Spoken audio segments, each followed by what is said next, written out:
இதுல எத்தனை தேசத்து மொழிகள் அங்க வந்துடும், எத்தனை தேசத்து மக்கள் அங்க கூடியிருந்திருப்பாங்க. 18 தேசத்து மக்கள் அங்க கூடியிருக்கிறார்கள். அல்லேலூயா. அதுல ஆசியாவும் இருக்கிறது. இருக்குதா இல்லையா பாருங்க. ஆசியாவும் இருக்குது. இப்ப நாம எந்த கண்டத்தில் இருக்கிறோம்? ஆசிய கண்டத்தில் இருக்கிறோம். ஆசிய கண்டத்துல இருந்தும் அங்க வந்து பேசினாங்கன்னா ஆசிய கண்டத்துல எனக்கு தெரிஞ்சு 188 மொழிகள் இருக்கிறது. இப்போ எத்தனை மொழின்னு தெரியல. ஒரு சில மொழிகள் எல்லாமே போயிடுச்சு. இன்னும் கொஞ்ச நாட்கள்ல தமிழ் கூட காணாம போயிடும். இல்லையா? சத்தமா சொல்லுங்களேன், சத்தமா சொல்லுங்களேன். அங்க வந்தவங்க 18 தேசத்தார்கள் அங்க வராங்க. அது படிங்க, சீக்கிரமா முடிக்கிறேன். பார்த்தரும், எலாமித்தரும், மெசொப்பொத்தேமியா, யூதேயா, பொந்து, ஆசியா, கில்கியா, பபிலியா, எகிப்து, அப்புறம் லிபியா, ரோமாபுரியர், அப்புறம் யூதர், யூதர் மார்க்க தமிழ்த்தவர், கிரேத்தர், அரபியர், இவர்கள் இதுதான் இப்ப அந்த எரிச்சல் உண்டாகுது. நாம் அந்த வார்த்தை பாருங்க. இவர்கள் தேவனுடைய மகத்துவங்களை பேச கேட்கிறோமே என்றார்கள். ஆமென் சொல்லுங்க. நம்முடைய பாஷைகளிலே இவர்கள் தேவனுடைய மகத்துவங்களை பேச கேட்கிறோம். இது எப்படி நடக்கும்? அப்போ என்ன நினைச்சிட்டு இருக்கிறான்? நம்ம பாஷையில நாம பேசுறோம், ஆனா இவங்க எல்லாம் பேசுறாங்க. நம்ம பேசுறது நியாயம், ஆனா இவங்க எல்லாம் பேசுறாங்க. எல்லாரும் நம்முடைய பாஷையில பேசுகிறார்களே, தேவனுடைய மகத்துவத்தை சொல்லுகிறார்களே, இது எப்படி? அப்புறம் கீழே பாருங்க. எல்லாரும் பிரமித்து சந்தேகப்பட்டு என்னமாய் முடியுமோ என்று ஒருவரோடொருவர் சொல்லிக் கொண்டார்கள். மற்றவர்களோ இவர்கள் மதுபானத்துல, இங்க பாருங்க, அந்த ஒரு வசனம் இருக்கு. நீங்க 17வது வசனம் வாசிங்க. கடைசி நாட்களில் நான் மாம்சமான யாவர் மேலும் என் ஆவியை ஊற்றுவேன். அப்போது உங்கள் குமாரரும் உங்கள் குமார்த்திகளும் தீர்க்க தரிசனம் சொல்லுவார்கள். உங்கள் வாலிபர் தரிசனங்களை அணிவார்கள். உங்கள் மூப்பர் சொப்பனங்களை காண்பார். அல்லேலூயா. இப்போ அது நடந்துட்டு அங்க சொல்லுங்களேன். இப்போ அது நடந்துட்டு. ஒருவேளை உங்களுக்கு தெரிஞ்சிருக்கா தெரியாம இருக்கா தெரியல, ஆனா இப்ப அது நடந்துட்டு இருக்குது, நிறைவேறிச்சு. இந்த வார்த்தைகள், இந்த வசனம் எல்லாம் நிறைவேறி இன்னைக்கு உலகம் முழுக்க நடந்துட்டு இருக்கு. ஆமென் சொல்லுவோமா? மொழியே நம்ம கண்டிராத, கேட்டிராத, கேள்விப்படாத எத்தனையோ மொழிகளில இயேசுவை ஆராதிக்கிறதை இப்ப வலைதளங்கள்ல நம்ம பார்த்துட்டு இருக்கோம். அது என்ன மொழின்னு தெரியாது. அவங்க ஒரு சிலுவையை வச்சு அவங்க ஆராதனை பண்ணாங்கன்னா அதுக்கு ஒரு ஆமீன் போடுற ஒரு கட்டாயமான சூழ்நிலைக்கு நம்ம வந்துட்டோம். ஆமீன் சொல்லுங்களேன். இப்ப எல்லாமே வலைதளத்துல தான் போயிட்டு இருக்குது. ஆமீன் சொல்லுங்களேன். இப்படி நேரடியா ஆராதனை நடக்கிற இந்த சூழ்நிலைகள் எல்லாம் மாறிடுமோன்னு ஒரு பயமா இருக்கு. கொரோனா பீரியட்ல தான் ஆன்லைன் கிளாஸ் ஆரம்பிச்சாங்க. கொரோனா பீரியட்ல தான் ஆன்லைன் ஆராதனை ஆரம்பிச்சாங்க. அப்படி யாரெல்லாம் முன்னுக்கு தெரியாதவங்க கூட ஆராதனையை ஆன்லைன்ல தொடங்கினவங்க எல்லாம் இன்னைக்கு பெரிய ஆள் ஆகிட்டாங்க. ஆமென் சொல்லலாம். அவருக்கு ஆவியானவர் வசனத்தை உணர்த்துறாரோ இல்லையோ, எங்கேயோ காணாத இடத்துல உட்கார்ந்து இருக்க ஒரு விசுவாசிக்கு இந்த வார்த்தை போய் சேரணும்னு இவர் இந்த ஊழியக்காரர் நினைச்சாரோ நினைக்கலையோ, ஆனா ஆன்லைன் மூலமா அந்த வார்த்தை போய் கொண்டிருக்கிறது. ஆமென் சொல்லல. ஒரு வகையில நன்மை நடக்கிறது, இன்னொரு வகையில தீமையும் நடக்கிறது. நம்முடைய வார்த்தையை வீணில வழங்காது இருப்பாயாக எழுதி இருக்குது, அதுவும் நடக்கு. இன்னொரு பக்கம் அந்த வார்த்தை போய் சேர்றதுனால அந்த குடும்பம் ரட்சிக்கப்படுது, அதுவும் நடக்குது. ஆமென் சொல்லலாம். ஆமென் சொல்லலாம். ஆனா இந்த கடைசி நாட்களிலே மாம்சமான யாவர் மேலும் ஆவி ஊற்றுகிற கர்த்தர் பரிசுத்த ஆவியானவர் இந்த பெந்தகோஸ்து நாளிலே உலகம் முழுக்க அனுசரிக்கிற இந்த பெந்தகோஸ்து அனுபவத்தை பெற்றுக் கொள்வதற்கு தகுதியா இருக்கிறவர்கள தேடிட்டு இருக்கிறார். ஆண்டவர் தேடிட்டு இருக்கிறார். ஆமென் சொல்லுங்க. ஆமென் சொல்லுங்க. நம்ம கூட அப்படிதான் அவர் தேடுறார். நம்ம அவர் தேடுறதுக்கு காரணம் என்னன்னா இந்த பெந்தகோஸ்து அனுபவத்தை பெற்றுக்கொள்ள வேண்டும். ஆமென் சொல்லுவோமா? ஆமென் சொல்லல. கீர்த்தனையே பாடிட்டு ஆர்டர் சர்வீஸ்ல ஊறிப்போம். இன்னைக்கு நீங்க விசுவாசின் காதில் பாட பாடுறீங்க, எனக்கு பாட வரல. மைக்கு வர கொண்டாந்து அப்ப எனக்கு கேட்டு கொண்டு போகுது. ஆயமா பெருசா பாடுறேன். அந்த விசுவாசின் காதில் பாட அதை பாடும்போது கண்ணில் தண்ணி வரும், முட்டி போட்டா அழ வரும், பாவரிக்கு செய்யும்போது துக்கம் அப்படியே அடைச்சிட்டு வரும். அந்த வாரம் யாராவது கோபத்தில் ஏதாவது திட்டி இருக்கும், அந்த வாரத்துல எவங்கிட்ட வாடா போடான்னு பேசியிருப்போம், கண்டபடி எல்லாம் பேசியிருப்போம், கோபத்துல எரிச்சலா இருப்போம், தேவையில்லாத விஷயத்துக்கெல்லாம் கோவப்பட்டிருப்போம். ஆனா இந்த விசுவாசியின் காதில் பட பாட்டை சர்ச்சில் பாடும்போது முட்டி போட்டு ஆட்டோமேட்டிக்கா கண்ணில் தண்ணி வரும்.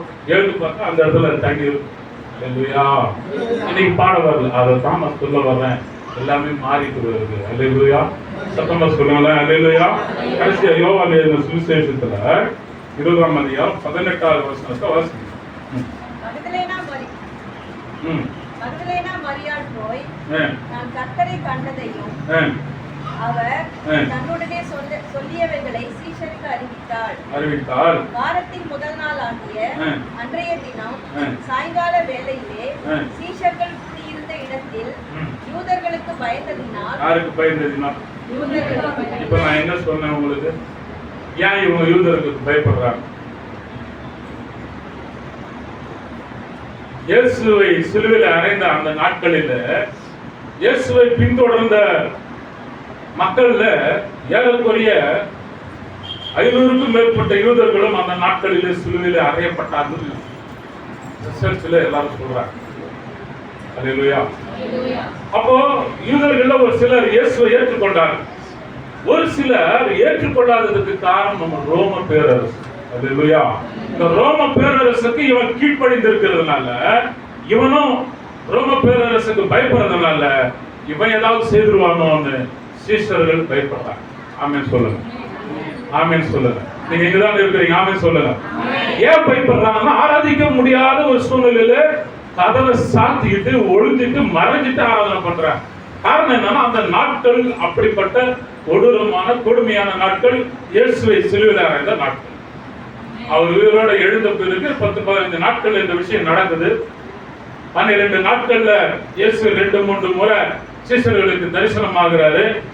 இவங்க மறைவாய் கர்த்தரை ஆராதனை செய்து கொண்டிருக்கிறார்கள். ஆமென் சொல்லுங்களேன்.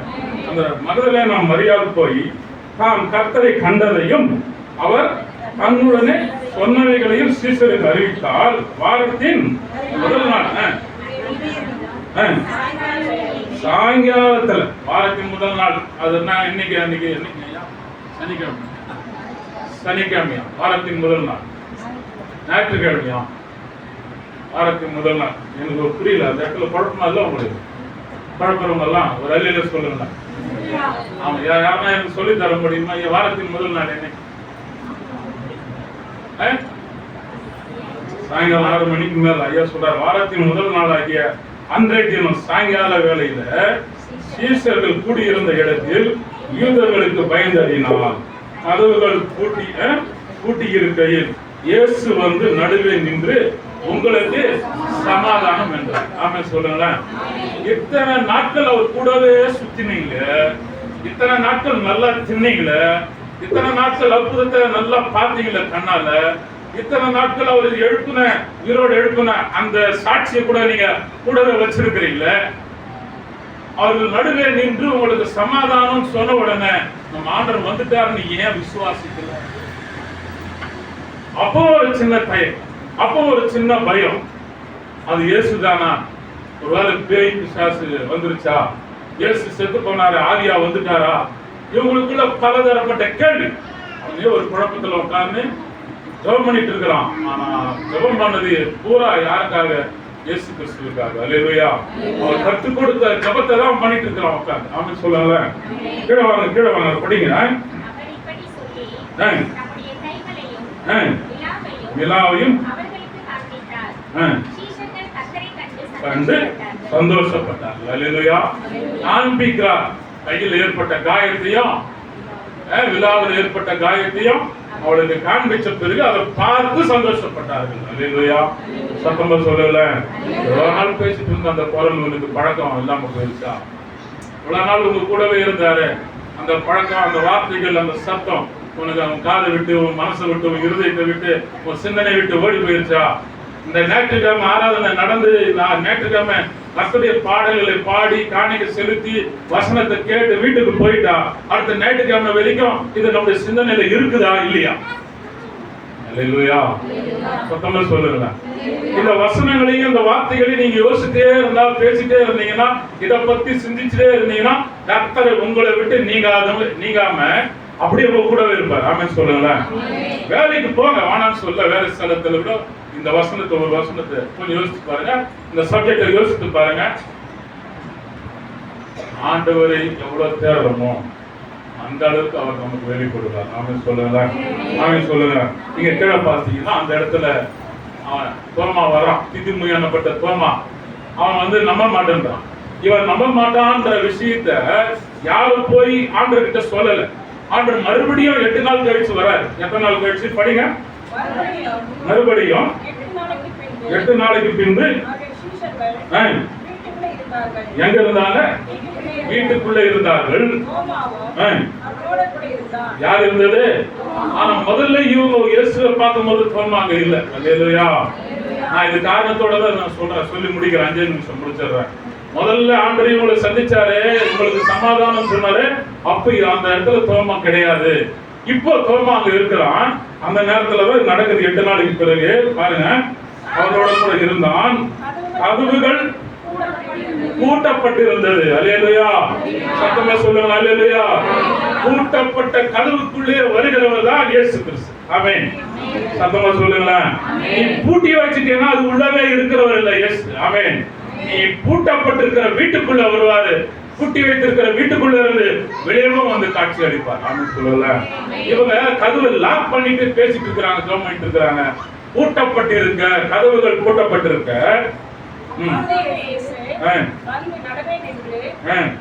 வந்து நடுவே நின்று உங்களுக்கு சமாதானம் என்றார். ஆமா. அப்புறம்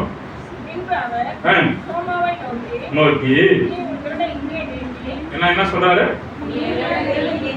எதுக்கு சொல்றாரு? தோமா கிட்ட நான் கேட்கிறேன். அந்த இடத்துல இயேசு அப்பா இல்ல. இவங்க பேசிட்டு இருந்தாங்க, வந்தாரு போனாரு அப்படின்னு சொல்லி எங்களுக்கு சமாதானம் சொன்னாருன்னு சொல்றாங்க. இவன் நம்ப மாட்டேங்கிறான். என்ன சொல்றான்? அவருடைய காயத்துல என்னுடைய விரலை நான் போட்டு பார்க்காம நான் நம்ப மாட்டேன்னு சொல்றான். இது எல்லாம் யாராவது பேக்ஸ் அனுப்பினாங்களா ஏசப்பாவுக்கு? இல்ல யாராவது வாட்ஸ்அப்ல மெசேஜ் அனுப்பிட்டாங்களா? தோமா அந்த மாதிரி சொல்லிட்டு இருக்கிறாங்க. யாராவது தெரியப்படுத்தினாங்களா ஆண்டவருக்கு? தெரியப்படுத்தல. ஆண்டவர் உள்ளத்தை ஆராய்கிறார். அல்லேலூயா. இருதயத்துல நீ சிந்திக்கும் போதே அவர் சொல்லிடுவாரு நீ என்ன சிந்திக்கிற. நீங்க யோசிக்கும் போது அவர் சொல்லிடுவாரு நீங்க என்ன யோசிக்கிறீங்கன்னு. நீங்க வாயிலிருந்து வார்த்தை புறப்படுறதுக்கு முன்னாடி அவர் சொல்லிடுவாரு நீ என்ன ஜபத்துல கேட்க போற மகனே எனக்கு தெரியும் அப்படின்னு சொல்றவர் தான் நம்முடைய ஆண்டவராகிய இயேசு கிறிஸ்து. அல்லேலூயா. இந்த தோமா கிட்ட சொல்றாரு, படிங்க. பார் எல்லாமே போடு, அவிசுவாசியா இராம விசுவாசியா இரு சொல்லிட்டு தோமா அவருக்கு பிரதியுத்தரமாக ஆண்டவரே என் தேவன் என்றான். அதற்கு இயேசு என்ன சொல்றாரு? தோமாவே நீ கண்டு என்ன சொல்றாரு? நீ என்னை கண்டதினாலே விசுவாசித்தாய். ஆனால் இருந்தும் விசுவாசிக்கிறவர்கள்.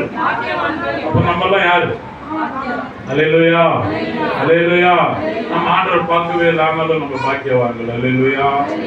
பெந்தெகோஸ்து நாளிலே கர்த்தர் தோமாவுக்கு உணர்த்தின இந்த காரியங்களை தோமா சுமந்து இந்தியாவுக்கு வந்தார். ஆமென் சொல்லுங்களேன். தோமா சுமந்து இந்தியாவுக்கு வந்ததுனால தோமா எப்படி அதை நம்பாம அவிசுவாசம் இருந்தானோ அதே போலதான் இந்தியாவும் அவிசுவாசத்துல இருக்கு. அல்லேலூயா. சத்தமா சொல்லுங்க. ஒரு சிலர் ஆவியிலே உணர்ந்து ஆவியிலே இயேசுவை பார்த்து அவர்கள் ருசித்து இவர்தான் தேவன் இவர்தான் கர்த்தர் என்று அறிந்து கொண்டவர்கள் அவரை ஆராதனை செய்து கொண்டிருக்கிறார். ஆமென் சொல்லுவோமா? ஆமென் சொல்லுவோமா? ஆமென் சொல்லுவோமா? சொல்லுங்களேன். அவர் ஞானத்தை பெறுகிறார். ஆமென் சொல்லுங்களேன். இந்தியாவிலேயே படிப்புல முதல் இடத்துல இருந்த மாநிலம் எது? கேரளா. அதுக்கு என்ன காரணம்? சரி, தோமாதான்.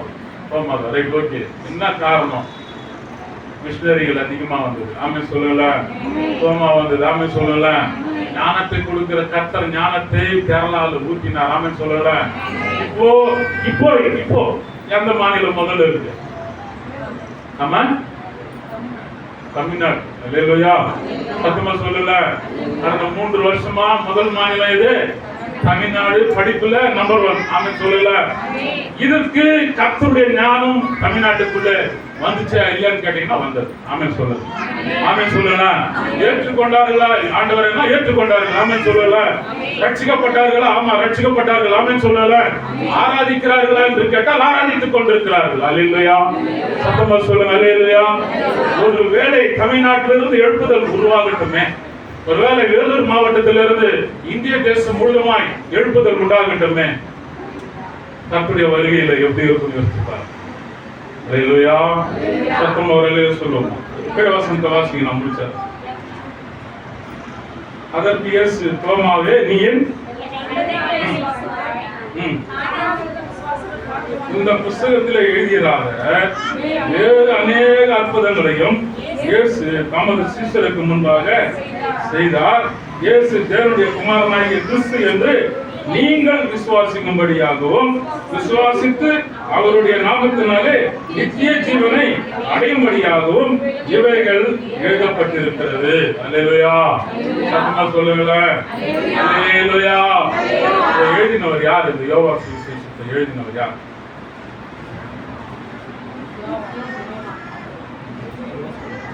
எவ்வளோ யோசிக்கிறீங்க பார்த்தீங்களா? யோவான் பேரை சொல்றதுக்கு எவ்வளவு யோசிக்கிறீங்க? ஆமென். அல்லேலூயா. யோவான் ஒரு மிக சிறந்த சீசனா மாறினதுக்கு காரணம் இந்த சுவிசேஷ பாடத்தை எழுதினது. ஆமென் சொல்லல. ஆமென் சொல்லல. இதை விட இன்னும் ஆழமா நீங்க லூக்காவை படிச்சீங்கன்னா, லூக்கா ஒரு வைத்தியரா இருந்தாரு, அவர் ஒரு மருத்துவரா இருந்தாரு. அவர் எங்கெல்லாம் சுற்றி திரிந்தாரோ அங்கெல்லாம் கர்த்தர் அற்புதங்களை செய்ததை பார்த்து பார்த்து பார்த்து பார்த்து லூக்கா என்ற சுவிசேஷத்தில் எழுதி வைத்திருக்கிறார். ஆமென் சொல்லல. அப்போஸ்தலர் நடவடிக்கைகளும் எழுதப்படும் போது இந்த காரியங்கள் எல்லாம் அதுல முன்குறிக்கப்பட்டது. ஆமென் சொல்லல. அப்போஸ்தலர் நடவடிக்கைகளை தொடர்ந்து படி. இன்னையில இருந்து அப்போஸ்தலர் நடவடிக்கைகளை படிங்க. அடுத்த வாரம் அதுல இருந்து தான் உங்களுக்கு செய்தி இருக்கும். இனி வருகிற நாட்களில என்ன நடந்தது அதை நீங்க தெரிஞ்சுக்கங்க. ஆமென் சொல்லல. நாம் ஜீவனுள்ள தேவனை ஆராதிக்கிறோம். ஆமென் சொல்லல. நாம் ஜீவனுள்ள தேவனை ஆராதிக்கிறோம். இது என்னுடைய செய்தி இப்படியா இல்ல. என்னுடைய செய்தி இப்படி இல்ல. கர்த்தர் என்ன வேற விதமா நடத்துவார். இந்த கால சூழ்நிலை, திருச்சபை சூழ்நிலை காரணமா என்னை நானே கண்ட்ரோல் பண்ணி. ஆமென் சொல்லுவோமா? ஆமா, என்ன நானே என்ன பண்ணிக்கிட்டேன்? சமாதானப்படுத்திக்கிட்டேன். என்ன நானே கண்ட்ரோல் பண்ணிக்கிட்டு தான் இங்க நிக்கிறேன். ஆமென் சொல்லலாம். ஆனா கர்த்தருடைய ஆவியானவர் சபையிலே அசைவாடாம இப்படி நாம கூடி வர முடியாது. ஆமென். அவர்கள் கூடி வந்து ஜெபிக்கும் போது கர்த்தர் இந்த இடத்துல பூட்டப்பட்ட வீட்டுக்குள்ள வந்து அவரை ஆசீர்வதித்தவராக இருக்கிறார். ஆமென். அல்லேலூயா. கர்த்தர் உங்களை ஆசீர்வதிப்பார்.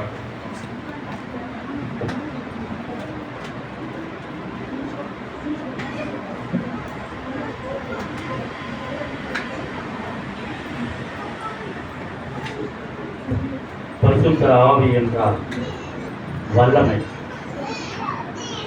வல்லமையாக பேசுவதற்காக பரிசுத்த ஆவியானால் நிரப்பப்பட்டவராக ஒரு செய்தியை குறித்த ஆயிரவர்களுக்கு நான் நன்றி சொல்கிறேன். ஒரு சில வார்த்தைகள் பிரசங்கம் அல்ல, பிரசங்கமாக இருந்தால் அதில் அதிக பிரசங்கம்.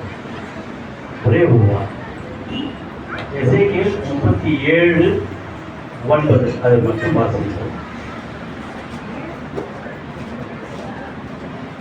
அப்பொழுது அவர் என்னை பார்த்து, நீ ஆவியை நோக்கி தீர்க்கதரிசனம் உரை. ஆவியை நோக்கி தீர்க்கதரிசனம் உரை. தீர்க்கதரிசனம் உரை. மனுபுத்திரனே, நீ தீர்க்கதரிசனம் உரைத்து ஆவியை நோக்கி கர்த்தராகிய ஆண்டவர் உரைக்கிறது என்னவென்றால், ஆவியே நீ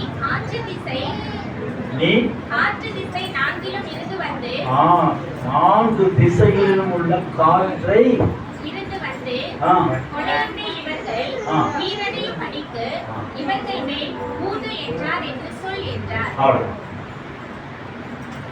ஆவியானவர் 4 திசைகளிலும் உள்ள காற்றை வர வைத்து யாரு மேல ஊற சொல்றேன்? உலர்ந்த எலும்புகள். அதான் எசேக்கியேல் 37 உங்களுக்கு ஞாபகம் வர வேண்டியது. உலர்ந்த எலும்புகள் உயிர் பெற வேண்டும். எல்லாம் நம்ம ஜடமா தான் இருக்கிறோம், ஈரற்றவர்களாக இருக்கிறோம். நம் மீது ஆவியை இன்றைக்கு ஊற்றப்படுவதாக சாம் ஐயா அவர்கள் மீது ஆவியை ஊற்றுவதற்காக ஜடமாக இருந்த நமக்கு ஆவியை மீது ஊற்றப்படும். எல்லா இடங்களிலுமே பார்ப்போம் கர்த்தரின் சத்தம் வல்லமை உள்ளது. சங்கீதம் எல்லாம் இந்த நாளிலே பெந்தெகோஸ்தே என்ற நாள் உலகமெங்கும் என்று கொண்டாடப்படும். பெந்திகாஸ்ட் ஆங்கிலத்திலே பெந்திகோஸ்தே கிரேக்க வார்த்தை அப்படியே போடப்பட்டிருக்கிறது. பெந்தெகோஸ்ட் என்றால் 50வது நாள் என்றார். இஸ்ரவேலர்கள் எகிப்திலிருந்து வெளியே வரும் பொழுது பஸ்காவை கொண்டாடி விட்டு வருகிறார். அந்த வெளியே வந்து 50வது நாள் சீனாய் மலையிலே அவர்கள் உடன்படிக்கையை பெறுகிறார். உடன்படிக்கை ஆண்டவருக்கும் இஸ்ரவேலருக்கும் ஒரு உடன்படிக்கை நடைபெறும். அது 50வது நாள். 7 வாரங்களின் பண்டிகை என்று சொல்வார். 7 வாரங்கள், ஒரு வாரத்துக்கு 7 நாள், 7 வாரங்கள் 49வது, 50வது நாள் பெந்தெகோஸ்தே. இந்த பெந்தெகோஸ்தே வாரங்களின் பண்டிகையை கொண்டாடுவதற்காகத்தான் எல்லா தேசங்களிலிருந்தும் அங்கே எருசலேமிலே ஐயா சொன்னபோது கூடுவார்கள். கூடும்பொழுது பற்பல பாஷைகள் நிறைந்தவர்களாக இருந்தார்கள். இவர்கள் எல்லாருக்கும் விளங்க வேண்டும் என்பதற்காகத்தான் என் ஆவியை உங்கள் மீது நான் ஊற்றுகிறேன் என்று சொல்லி அந்த பூட்டப்பட்ட அறையிலே உள்ளே இருந்து ஆவியை ஊற்றுகிறார். பேதுரு கோடையாக இருந்தவன், மறுதளித்தவன், பயந்தோடியவர்கள் அத்தனை பேரையும் தைரியமாக வல்லமை பெறத்தக்கதாக அந்த 50வது நாளிலே அவர்கள் வரம் பெற்றார். இதுதான் 50வது நாளினுடைய தனித்துவம். எனவே ஆவி என்பது ஆண்டவருடைய சுவாசம். ஆண்டவருடைய சுவாசம் நம் மீது வரும் பொழுது வல்லமை பெறுவோம். இந்த வல்லமையை நாம் எதிர்த்தவர்களே இழந்து விட்டோம். மறுபடியுமாக இந்த பெந்தெகோஸ்தே நாளிலே நாம் பெற்றுக் கொண்டிருக்கிறோம். மாம்சமான யாவர் மேலும் நம்ம மீது ஊற்றப்பட்ட ஆவி வல்லமையினாலே நிழலாடிக் கொண்டிருக்கிறது. பரிசுத்த ஆவியை தவறாக நீங்கள் புரிந்து கொள்ளக்கூடாது. வல்லமையின் ஆவி நம் மீது இறக்கும் பொழுது நீங்கள் தீர்க்க தரிசனம் சொல்லுவீர்கள், பகுத்தறியத்தக்க வரங்களை பெறுவீர்கள். நீங்கள் இன்னும் நடமாடும் வழிகாட்டிகளாக கருவ நம்மை வழிமாற்றுவோம். தேற்றவாரமாக, துணையாளராக இன்றைக்கு நாளிலே நம்மோடு கூட இருந்து நம்மை வழிநடத்துவதற்காக ஆண்டவர் திருவை செய்வார். நாம் எல்லோருமே எழுந்து நின்று அப்போ சில விசுவாச பிரமாணத்தை நாம் ஏறெடுப்போம்.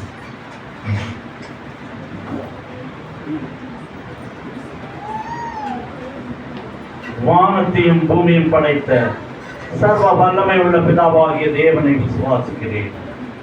அவருடைய ஒரே குமாரனாகிய நம்முடைய நாதர் இயேசு கிறிஸ்துவும் விசுவாசிக்கிறேன். அவர் பரிசுத்த ஆவினாலே கன்னிமரியாளுக்கு உற்பத்தி பிறந்தார். பொதுப்பிலாத்தின் காலத்தில் பாடுபட்டு சிலுவையில் அறையுண்டு மரித்து அடக்கம் பண்ணப்பட்டு பாதாளத்தில் இறங்கினார். 3ஆம் நாள் மரித்தோரில் எழுந்தறினார். மண்டலத்துக்கு ஏறி சர்வ வல்லமையுள்ள பிதாவாகிய தேவனுடைய வருமானத்திற்கு வீட்டிருக்கிறார். அவரிடத்திலிருந்து உள்ளோரையும் மரித்தோரையும் ஞானம் பெற்றுள்ளார். பரிசுத்த ஆவியை விசுவாசிக்கிறேன். பொதுவாக இருக்கிற பரிசுத்த சபை, பரிசுத்தவான்களுடைய பாவ மன்னிப்பு, சரீர உயிர்த்தெழுதல், நித்திய ஜீவனும் உண்டு என்று விசுவாசிக்கிறேன். ஆமென். இந்த நாளிலே நாம் நம்முடைய காணிக்கைகளை நாம் ஆண்டவருக்கு படைப்போம். 342வது பாடலை பாடுவோம். தூயாதி தூயவரே. அந்த நேரத்திலே ஆண்டவருக்கு என்ற காணிக்கையை நாம் ஒப்படைப்போம்.